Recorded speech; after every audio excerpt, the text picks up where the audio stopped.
So look, if you want to grow your wealth, your income, and increase the amount of time off, then these are the shortcuts that can help. Welcome to the Wealth Creation Podcast. Hi, it's Dan Latto, and welcome to the podcast. Hope you're well this morning. So, in this podcast, I'm going to talk to you about haters. And so specifically, this came from a post in one of the Grant Cardone groups, if you're in one of their private members groups. There was a guy there selling fake watches, basically. He bought a fake watch for $250, but he's got debt. And when I checked on some of the other stuff that he was doing, he was having to go for the payment plan when buying his ticket for the 10X. And I'm looking at this and I'm like, you've just got everything completely back to front. You've got yourself buying these fake watches for $250, and yet you're having to payment plan on self-investing. And it's like, how about you don't buy fake watches? I mean, why are you buying fake watches anyway? Anyway, it turned out that, because I mentioned to him, why don't you, not buy the fake watches? Go for the real watch and have that as a nice reward for when you actually achieve something, and then actually move that $250 and get yourself a better seat at the Grant Cardone thing. Anyway, needless to say, abuse followed. Including things like, oh, you don't know what you're talking about, you don't know what an asset is. And I'm like, dude, I know an asset isn't buying a fake dumbass watch. Anyway, then his mate chipped in, called me a dumbass. And, first of all, I block these people. I'm like, fine, whatever, tell them to fuck off, that's fine. Don't mind doing that. Someone's got to do it at some point. Anyway, lots of abuse followed, obviously, so you just block them, that's fine. And off you go. And the beautiful thing about this for me as an individual is I really get motivated by this stuff, because there are dumbasses everywhere. There are stupid people on the internet. There are people who read this stuff, they listen to this stuff, they watch this stuff, and yet they still do not understand it and go out and buy dumbass stuff like watches. That is my favourite word today because I got called a dumbass. They go out and buy fake watches, for God's sake. And you're like, dude, what are you doing? Anyway, you can't tell anybody anything, obviously, because their ego gets involved, and then, they look like a dumbass, they look like they've made a mistake, which they have, of course. And you could go, well, it's not for you to say what someone should or shouldn't buy. Well, maybe that's right.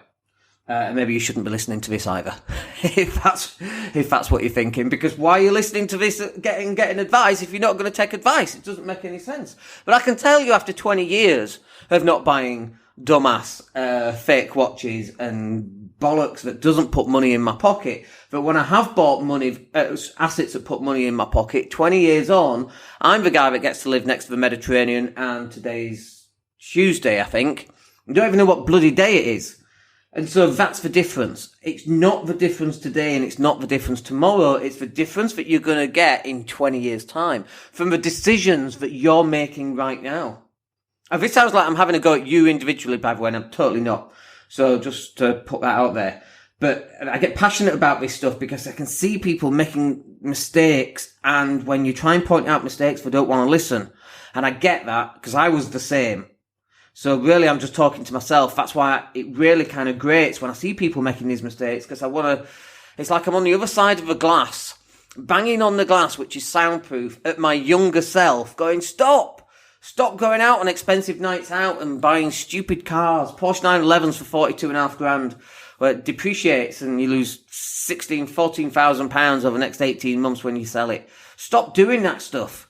It's crazy. 14 grand today would buy me a 40,000 euro asset that will generate 220 euros, I should say. 220 euros. It's probably worth more than a pound by the time you're listening to this once Brexit kicks in. Anyway, but that will generate 220 euros for me for life. Life. Should we do the maths on this? I'm 47. Everyone's living to 95. Let's call it 50 years, nice and easy. 50 times 12 is 600 times 220. It's £132,000. That's 132,000 euros. That's what me not having that 15 grand has cost me. It's cost me almost 10 times that amount. And bear in mind, I had the Porsche 17 years ago, so let's add another 17 years onto that. So that's what, 67 years in total. Times 12 times 220. It's 176,000 euros. Now, that's assuming that rents never increase in the next 50 years. Well, rents are going to definitely increase in the next 50 years. They might double. I might not be around if I hit 97. Hopefully I will, and hopefully I'll still be running around playing basketball and calling people dumbasses and jet skiing off the back of my yacht. Because by the time rents go up that much and properties go up that much, the debt will be nothing because it's all paid off, and it's just easy riding all the way from 65 onwards. I don't know how old it'll be. People go, yeah, but 65, I want to enjoy my money now. And that's fine, but when you get 65, the problem isn't that you're going to live just 20 years. Even then, at 85, state pension. The problem is, what if you live till 105? another 20 years on top. That's going to be the problem. And so that's why today you've got to be putting money into assets. And let's just go back to dealing with haters, because really that's what this podcast is about. I just enjoy having a rant about money. It's something I'm very passionate about, as you can tell, because I don't want you making the same mistake that I did. But with haters like this, you're like, that's fine, just unfriend. And it wasn't even a friend, it would just block. Then his dumbass mate came and posted on my wall. That's fine. So we just delete it, and then we block him, and then we just move on. Now, there's a couple of things that happen, however. One is it really gets me fired up. There's two things that happen, actually. One is that I think, you know what, I ain't helping anybody anymore. Screw them. Why should I put myself out and help all these people? Blah, blah, blah. But why should I let one idiot ruin it for everybody else? And so, actually, I then turn it around, but I have to pattern interrupt that because my natural response is, fuck it, I ain't doing this shit anymore. Fuck them, fuck everything, fuck everything, Fuck it, That's where I get to. And then I'm like, I calm down, and then I'm like, okay, how do you want to respond to this? Because maybe it's circumstance, but my natural thing, not always, I suppose, but recently, not even recently, just sometimes, let's say, my natural thing is to go, fuck it, fuck everyone, But actually, then when I calm down, I'm like, actually, no. Let's take the higher road. And I put something on Facebook which is about, you're always going to get haters and trolls and all of that kind of thing. And your job is actually to raise your standard, not come down to their level. It's very difficult, of course. But you want to raise your standard so that you can then go out and help more people. Help lots more people. But it's really easy to take that lower road initially because that's just the way I'm built. I can't help that. I know you NLPers will say that I can, and I just, how do you know you're about to react like that? I get all that. I get it. Totally get it.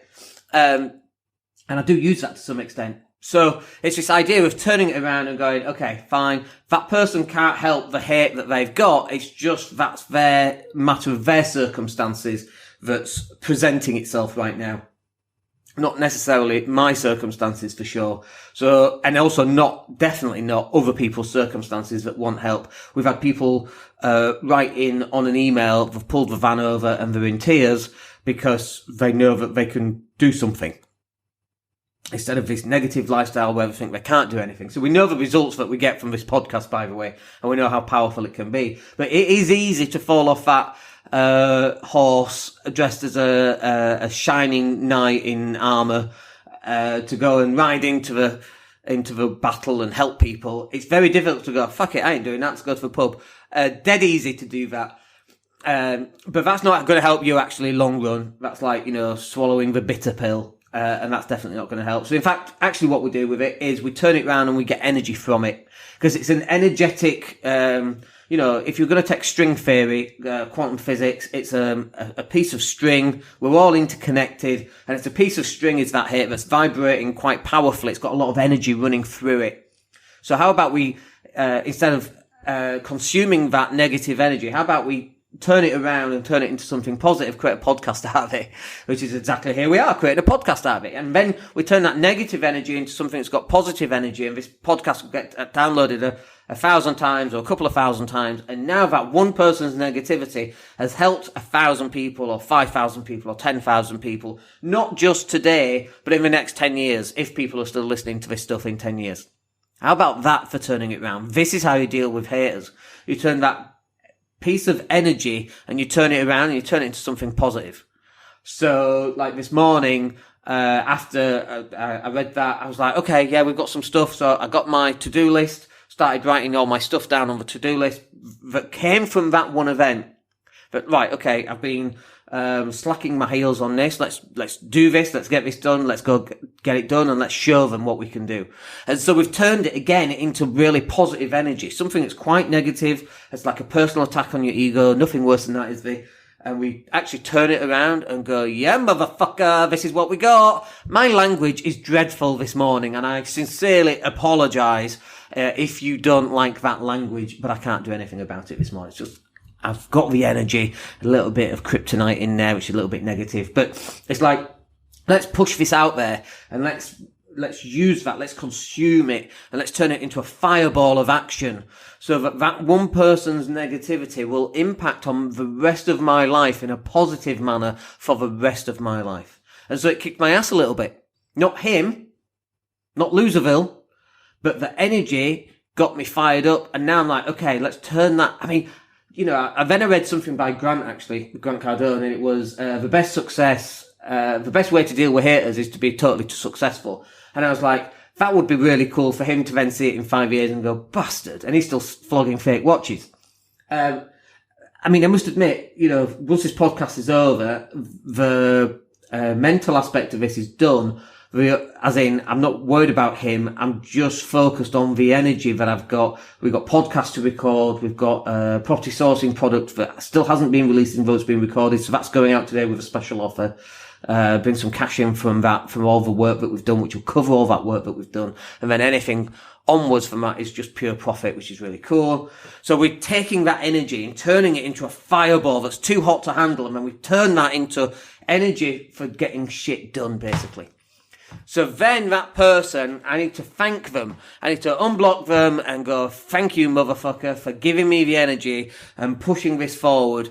You know, we've got 4 podcasts to record this morning, and then we've got training for the mastermind group that we're doing this morning, which is going to impact thousands and thousands of people. Thank you for that negative energy. Thank you for what you're going through. I'm sure you can't help being the way that you are, but this is the way that you are, and you might want to consider changing it. You know, I'm not going to do any of that, don't you? I'm just going to take the energy and roll with it. And that's how you deal with haters. That's how you deal with trolls. I cannot think of a time in any year of my life when people have said, well, that won't work. Well, you can't do that. Well, that's, you know, you're just not capable. Like every single year. This year I've had it. 10 years I had it. 17 years old I had it. And we started businesses, and we didn't get everything right. Obviously, we didn't get everything right. You know, getting everything right is a poor educator. Getting stuff wrong educates you better than get easier, quicker, faster than getting everything right.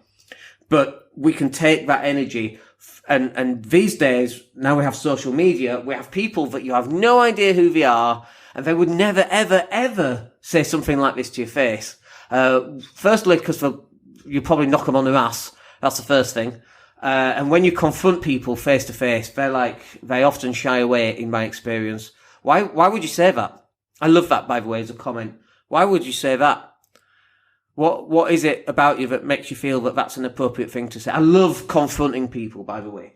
But they would never do that in face to face context. But in social media, for some reason, this is what we have. And it just gets worse. I was reading about one of the girls out of, is it Girls Not Girls Aloud?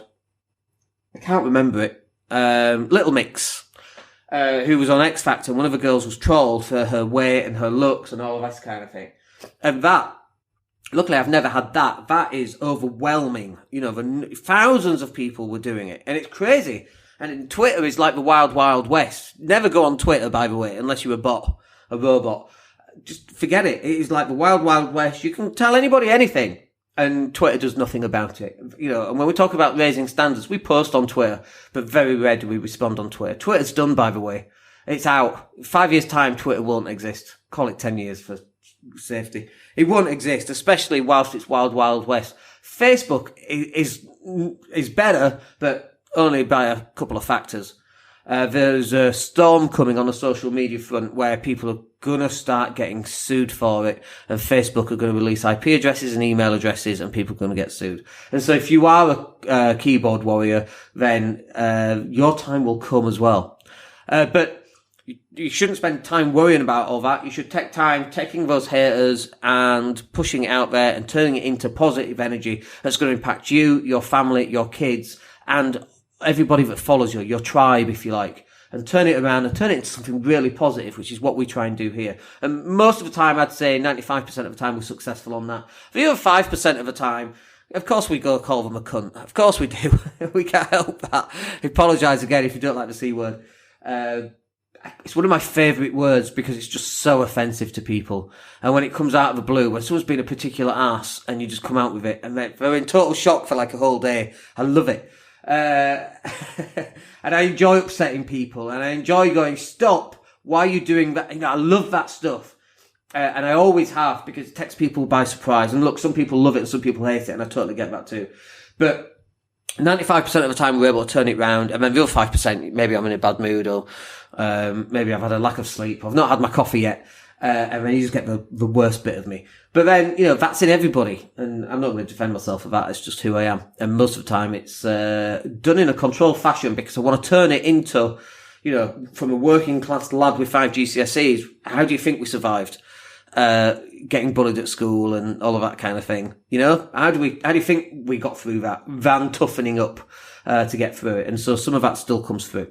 Why am I apologising for this stuff? Anyway, good podcast there. I hope that helps. It's from the heart. It's totally authentic. It's like, I know it offends some people and I totally get that. But I also know that some people are going, oh my God, that is so what I wanted to listen to this morning. Thank you, Dan. And I totally get that. And if that is, then please drop me an email. And if you're offended, then just move on to the next podcast and everyone's friends. We're all happy.